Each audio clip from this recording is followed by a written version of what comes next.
Assalamualaikum warahmatullahi wabarakatuh. Halo Sobat Setiap Fakta Kehidupan. Tidak lupa kami sampaikan salam sehat, salam sejahtera, semoga tercurah segala bentuk kebaikan dan juga kita semua dalam lindungannya. Seperti biasa, kita akan berbagi kisah dari yang unik, menarik, sampai bikin nangis. Mari kita simak kisahnya.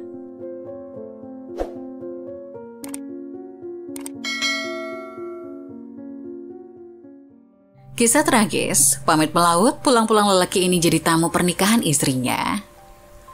Level tertinggi mencintai adalah mengikhlaskan. Tidak ada kata ikhlas ketika melihat orang yang kita cintai telah mengkhianati kita. Hanya taraf kekecewaan yang mendalam memaksa kita untuk berkata biarlah nasi sudah menjadi bubur. Ini adalah sebuah kisah tragis dari seorang nelayan yang berjuang hidup dan mati di tengah ombak lautan, tapi malah ditinggal nikah dengan mantan. Kisah tragis ini dialami oleh Yono dan istrinya Rumana. Awalnya mereka adalah pasangan muda yang penuh cinta, tetapi hidup dalam keadaan yang sangat sulit. Desa mereka terletak jauh dari kota besar, sehingga pekerjaan yang tersedia sangat terbatas. Yono adalah seorang tukang kayu yang hanya mendapatkan pekerjaan sesekali, sementara Rumana adalah ibu rumah tangga yang berusaha menghemat setiap sen yang mereka miliki. Mereka tinggal dalam sebuah rumah sederhana yang mereka bangun sendiri dari kayu yang Yono temukan di hutan. Rumah itu kecil dan jauh dari kemewahan. Tetapi itu adalah tempat mereka memulai hidup bersama sebagai suami istri. Mereka memiliki 2 anak kecil yang mereka cintai dengan tulus dan mereka berdua berusaha keras untuk memberikan yang terbaik bagi keluarga kecil mereka. Setiap hari Yono akan pergi ke hutan untuk mencari kayu, berharap bisa menjualnya dan mendapatkan sedikit uang. Sementara itu Rumana juga berusaha keras di rumah. Dia menanam sayuran di kebun kecil mereka dan menjual sisa sayuran yang tidak mereka butuhkan di pasar desa. Setiap malam dia akan membuat makanan sederhana tetapi lezat untuk keluarganya, meskipun kadang-kadang hanya berupa nasi dengan sedikit sayuran. Suatu hari di tengah dinginnya malam, Rumana mengeluh dengan keadaan ekonomi yang sulit itu. Keluhan Rumana didengarkan dengan seksama oleh Yono. Yono juga bingung, dirinya tidak memiliki ijazah yang bisa digunakan untuk melamar pekerjaan. Tapi Yono sadar dirinya merasa bahwa untuk memenuhi kebutuhan rumah tangga dan memberikan masa depan yang lebih baik untuk keluarganya, dia harus mencari peluang lain. Salah satunya peluang yang dia lihat adalah bekerja sebagai nelayan. Karena pada saat mencari kayu siang tadi, Yono mendengar kabar bahwa akan ada kapal pencari ikan besar yang akan menepi di dermaga dekat desa mereka. Kapal itu mencari beberapa awak untuk ikut melaut bersama. Mendengar tentang peluang yang lebih besar di laut, Yono pun langsung mendiskusikan hal itu dengan Rumana istrinya. Rum, aku dengar besok ada kapal menepi di ujung desa. Kalau kamu meridoi, izinkan aku ikut melaut bersama kapal itu, Rum. Pak, bukannya laut itu bahaya? Enggak, Rum. Lebih bahaya jika masa depan anak kita suram. Dan tekadku sudah bulat, tolong izinkan aku ya, Rum. Pagi-pagi buta, Yono pamit kepada Rumana dan anak-anaknya yang masih tidur. Dia meninggalkan rumah mereka dengan perasaan campuran antara kegembiraan dan kekhawatiran. Yono bergabung dengan kapal nelayan lokal dan bersama dengan para nelayan lainnya, mereka berlayar ke laut yang luas. Kehidupan di atas kapal adalah tantangan baru bagi Yono. Dia harus belajar tentang teknik-teknik nelayan, menghadapi ombak besar, cuaca yang tak terduga, dan kadang-kadang hasil tangkapan yang minim. Yono bekerja keras dan beradaptasi dengan cepat. Dia juga berteman baik dengan sesama nelayan yang menjadi seperti saudara baginya. Perjalanan Yono di laut adalah sebuah petualangan yang penuh dengan tantangan dan momen-momen mendebarkan. Yono bergabung dengan kapal nelayan yang dikenal sebagai bintang laut dan menjadi bagian dari kru yang solid. Kapal ini adalah kapal tradisional kayu yang telah bertahun-tahun melayani perairan lepas. Selama beberapa hari pertama di laut, mereka fokus pada menangkap ikan. Mereka melaut selama berjam-jam, melempar jaring dan menjaring banyak ikan. Yono belajar banyak dari pengalaman ini, seperti cara membaca perubahan cuaca dan pola pergerakan ikan. Dia juga mendapatkan keterampilan navigasi dari kapten kapal. Di hari ke-6 hingga 10, tiba-tiba cuaca berubah jadi buruk. Angin kencang dan ombak besar membuat mereka menghadapi situasi yang sangat berbahaya. Kapal mereka bergoyang-goyang hebat dan Yono merasa takut untuk pertama kalinya dalam petualangannya itu. Selama beberapa hari, mereka harus berjuang keras melawan cuaca buruk. Bukan hanya itu, mereka menemukan masalah lain ketika persediaan air dan makanan mereka mulai menipis. Mereka harus membagi makanan dengan hemat dan mengatur waktu minum agar air mereka cukup untuk sisa perjalanan. Itu adalah ujian ketahanan dan kesabaran bagi seluruh kru. Cuaca di laut semakin buruk dan kapal bintang laut diguncang oleh ombak besar yang mengerikan. Yono dan kru kapal lainnya berjuang keras untuk menjaga agar kapal tetap seimbang dan menghadapi ombak yang mengamuk. Ombak-ombak itu memecah di atas mereka, mengguyur kapal dengan air asin dan menghantam samping kapal dengan keras. Yono berteriak keras kepada kru. "Semua orang, kita harus tetap tenang, pegang erat, jangan biarkan diri kita terhempas." Namun semakin lama ombak-ombak itu semakin ganas. Kapal mereka bergoyang-goyang seperti daun yang dihempaskan angin. Selama berjam-jam, Yono dan kru terus berjuang melawan ombak-ombak besar itu. Mereka melibatkan semua keterampilan yang mereka pelajari selama beberapa hari terakhir sebagai nelayan. Kapal mereka bergoyang dan suara ombak yang mengamuk mengisi udara. Tiba-tiba ada suara gemuruh yang sangat kuat. Yono dan kru merasa seperti kapal mereka terangkat oleh ombak raksasa yang belum pernah mereka lihat sebelumnya. Mereka merasa seperti berada di dalam perut laut yang sedang marah. Kapal mereka dinaiki oleh ombak raksasa yang sangat tinggi. Dan seluruh dunia terasa seperti berputar. Semua orang terdorong ke sisi kapal dan beberapa peralatan mereka jatuh ke laut. Yono memegang erat tiang kapal dan berdoa agar mereka bisa melewati momen ini dengan selamat. Sementara itu di daratan, Rumana dan keluarga nelayan yang lain terus berdoa agar suami-suami mereka selamat dari badai yang mengerikan itu. Mereka menunggu dengan hati yang penuh kekhawatiran, berharap agar kapal-kapal yang mereka cintai bisa kembali dengan selamat. Rumana duduk di teras rumahnya dengan hati yang penuh kekhawatiran. Dia memandangi lautan yang jauh, mencoba mencari jejak kapal Yono di tengah badai yang mengerikan. Setiap ombak yang menghantam pantai membuatnya merasa semakin gelisah. Kedua anak mereka bermain di dekatnya, tapi Rumana hanya bisa fokus pada berita terakhir yang dia terima dari kapten kapal bahwa Yono dan kru sedang menghadapi ombak besar. Rumana berdoa dalam hati, "Ya Allah, lindungilah Yono dan kru kapalnya. Berikan mereka kekuatan untuk melewati badai ini dengan selamat. Aku sangat merindukannya dan anak-anak juga."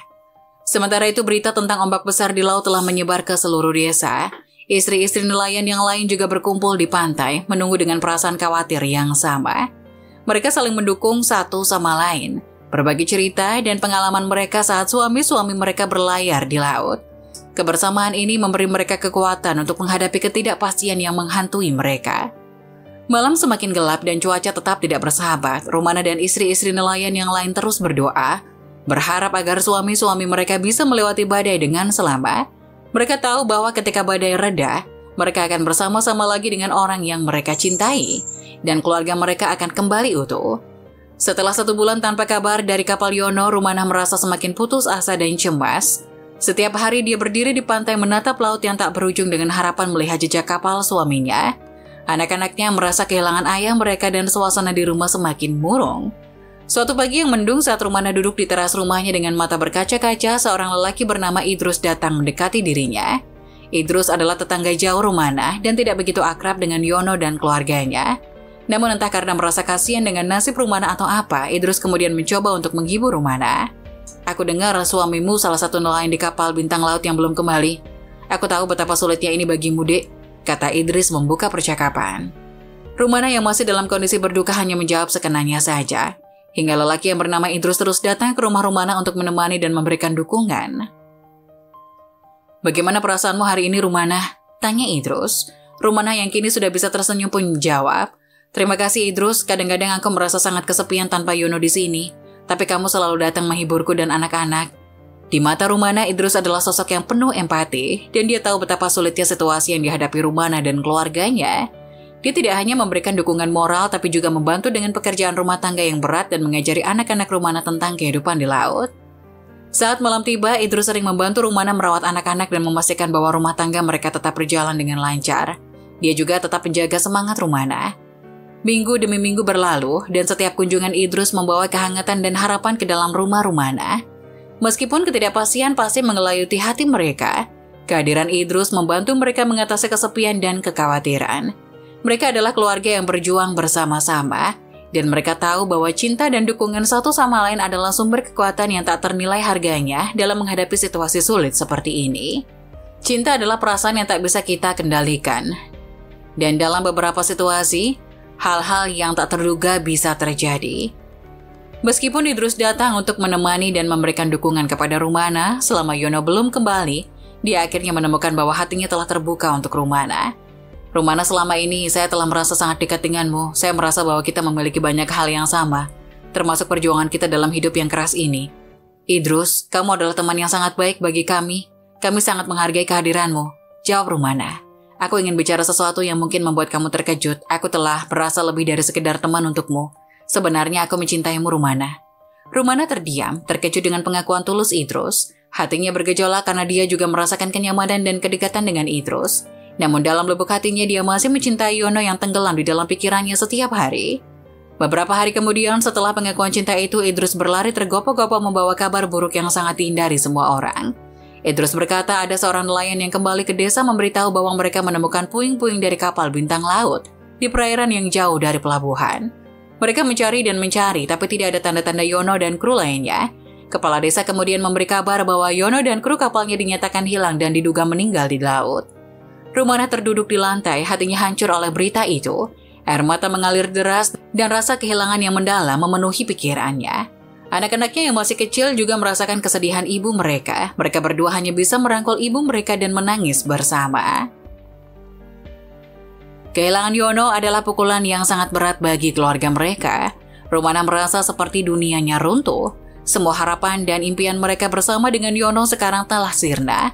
Dia merasa seolah-olah dia telah kehilangan bagian dari dirinya sendiri. Pemakaman Yono diadakan dengan duka yang mendalam di desa mereka. Idrus yang selama ini telah menjadi teman dan penghibur Rumana juga hadir dalam pemakaman tersebut. Dia memberikan dukungan moral kepada Rumana dan anak-anaknya, tahu bahwa mereka semua sedang berduka yang mendalam. Kabar meninggalnya Yono itu pun dimanfaatkan oleh Idrus untuk mendekati Rumana lagi. Ia berpikir bahwa sudah tidak ada halangan lagi bagi dirinya untuk bisa mencintai Rumana. Idrus pun makin sering mampir ke rumah Rumana hanya untuk sekedar menyapa atau membantu pekerjaannya. Suatu malam saat Idrus sedang berada di dalam rumah Rumana, dirinya meminta izin untuk menginap karena di luar lagi badai datang. Dan Idrus beralasan bahwa dirinya takut Rumana dan anak-anaknya kenapa-napa. Rumana yang tak bisa menolak permintaan dari Idrus pun akhirnya mengizinkannya untuk menginap menemaninya tidur malam itu. Tapi rupanya Idrus punya rencana lain. Setelah anak-anak Rumana tidur, Idrus mulai menggoda Rumana di dalam kamarnya. Rumana sendiri yang sudah kenal Idrus dan lama ditinggalkan oleh Yono menyambut baik godaan di tengah angin kencang itu. Malam itu, Idrus mulai mencumbu Rumana dan Rumana pun mulai membuka hatinya untuk Idrus. Idrus yang merasa mendapat lampu hijau dari Rumana pun mulai rutin pergi ke rumah Rumana untuk bercinta entah pagi, siang, atau malam. Perlahan tapi pasti Idrus mulai menghilangkan bayang-bayang Yono dari pikiran Rumana. Suatu hari ketika mereka duduk bersama di pantai di bawah cahaya bulan, perasaan mereka terungkap. Rumana, aku ingin bicara tentang perasaanku. Rumana mengangguk. Aku juga, Idrus. Selama ini kamu telah memberikan dukungan yang sangat besar kepada aku dan anak-anak. Kamu adalah sosok yang penting dalam hidup kami. Dan aku suka saat setiap hari kamu datang ke rumahku. Belum lagi Idrus mengungkapkan isi hatinya, Rumana sudah mendahului Idrus untuk mengungkapkan perasaannya. Idrus yang mendapat ungkapan rasa cinta dari Rumana pun senang bukan kepalang. Dirinya langsung memeluk Rumana dengan erat dan menciuminya. Penantian dan perjuangan Idrus akhirnya berlabuh juga. Hingga beberapa bulan kemudian mereka mengadakan pernikahan yang sederhana dan indah di desa mereka. Dihadiri oleh teman-teman, keluarga, dan orang-orang yang mencintai mereka. Hari itu Idrus merasa sangat bahagia. Ia merasa seperti pemenang. Ia juga mengejek foto Yono yang ada di tembok rumah Idrus. Ternyata Yono dan Idrus bukanlah teman dekat, selama ini mereka adalah rival atau pesaing. Karena dulu Idrus yang lebih dulu mencintai Rumana, tapi Yono telah mendahuluinya untuk mempersunting Rumana menjadi istrinya. Hari ini Idrus merasa apa yang seharusnya jadi miliknya telah kembali. Rumana cinta pertamanya kini sudah ia dapatkan dan ia miliki. Bahkan sebelum mereka melangsungkan pernikahan, mereka sudah berzina beberapa kali. Hingga tiba-tiba sebuah kapal modern menepi di dermaga ujung desa. Rupanya kapal besar itu membawa rombongan Yono dan beberapa penduduk desa tempat Yono tinggal. Mereka semua selamat dari terpaan badai dan ditolong oleh kapal modern yang kebetulan sedang mencari ikan setelah badai usai. Yono dan kawan-kawan ditolong oleh kapal itu dan diajak untuk melaut beberapa hari lagi karena kapal mereka belum mencapai target yang diinginkan pabrik. Yono dan kawan-kawan tidak mempermasalahkan hal itu asal mereka sudah selamat saja, itu sudah bagus. Bahkan dirinya kini langsung mendapat pekerjaan mencari ikan untuk sebuah pabrik besar. Artinya meski pulang agak telat, Yono tahu bahwa dirinya akan membawa pulang uang yang banyak untuk dipersembahkan kepada Rumana dan anak-anaknya. Sesampainya di dekat rumah, Yono bingung karena ada tenda pengantin di depan rumahnya. Perasaan Yono langsung campur aduk, begitupun orang-orang di sekitar. Mereka semua heboh dengan kepulangan semua awak kru yang dikabarkan telah meninggal, dan kehadiran Yono yang tidak terduga di tengah acara pernikahan itu menciptakan kebingungan dan ketegangan di antara semua orang yang hadir. Yono merasa terkejut, kecewa, dan bingung alas situasi yang dia temukan. Setelah upacara pernikahan selesai, Yono mendekati Rumana dengan langkah-langkah ragu. Mereka berdua berbicara di tempat tenang dan sepi di desa. Yono mendekat dengan suara gemetar. "Rumana, apa yang terjadi di sini? Aku pergi selama beberapa bulan dan ketika aku kembali kau sudah menikah lagi?" Yono merasa sangat kecewa oleh keputusan Rumana. Dia merenungkan perasaannya yang masih dalam proses. Dia masih terluka dan tradisi pernikahan mereka yang telah berakhir begitu cepat setelah dia kembali. Tetapi dia juga tahu bahwa dia adalah yang pertama yang harus mengambil keputusan untuk pergi melaut tanpa memberi kabar. "Aku tidak pernah berpikir bahwa kau akan menikah lagi begitu cepat setelah aku hilang. Tapi aku juga tahu bahwa aku yang pertama kali meninggalkanmu tanpa kabar," kata Yono. "Yono, aku ingin kau tahu bahwa aku selalu mencintaimu. Bahkan saat kau hilang, ini bukan keputusan yang mudah bagiku. Aku merasa sangat sulit, tetapi aku harus terus menjalani hidup dan menjaga anak-anak kita," jawab Rumana dengan bingung. Idrus yang merasa tak terima dengan kehadiran Yono dan takut bahwa Rumana akan membatalkan pernikahan mereka pun langsung bergerak. Dengan gegabah, Idrus mengumumkan bahwa pernikahan itu terjadi karena Rumana telah mengandung anak dari Idrus. Mendengar hal itu, tubuh Yono langsung lemas. Bukan cuma dikagetkan dengan pernikahan yang mendadak, rupanya istri yang sedang ia perjuangkan di tengah badai telah berzina dengan lelaki lain yang bukan suaminya, bahkan sampai mengandung juga. Yono tak habis pikir dengan apa yang dilakukan Rumana sepeninggal dirinya. Yono akhirnya memutuskan untuk mengikhlaskan Rumana dengan Idrus. Meskipun situasinya rumit dan perasaannya masih bercampur aduk, dia menyadari bahwa Rumana dan Idrus telah membangun hubungan yang kuat selama waktu yang sulit ini. Yono juga mengerti bahwa mereka harus menjalankan hidup masing-masing untuk kebahagiaan mereka sendiri. Ketika mereka berbicara tentang pemutusan ini, suasana hati Yono tidak sepenuhnya tenang, tetapi dia berusaha untuk memberikan restu dan dukungan kepada Rumana dan langkah baru dalam hidupnya. "Rumana, aku tahu bahwa kita telah menghadapi banyak cobaan bersama dan cinta kita telah berubah seiring waktu. Aku tidak ingin melihatmu tidak bahagia. Dan jika Idrus adalah orang yang bisa memberikan kebahagiaan untukmu, maka aku akan mengikhlaskanmu," kata Yono dengan berlinang air mata. Yono masih merasa bertanggung jawab dan peduli terhadap Rumana dan anak-anak mereka. Dan sesuai janjinya, ia memberikan semua hasil kerja kerasnya melawan badai beberapa bulan ini sebagai hadiah pernikahan Rumana dengan Idrus. Detik itu juga Yono memutuskan untuk kembali ke kapal modern yang menolongnya di tengah badai kemarin dan ikut bersama mereka pergi ke laut lepas. Yono memberikan ciuman perpisahan anak-anaknya sebelum dia berangkat bersama kru kapal. Wajahnya dipenuhi dengan tekad dan keberanian untuk menghadapi laut yang ganas, tetapi hatinya sangat terluka dengan apa yang terjadi.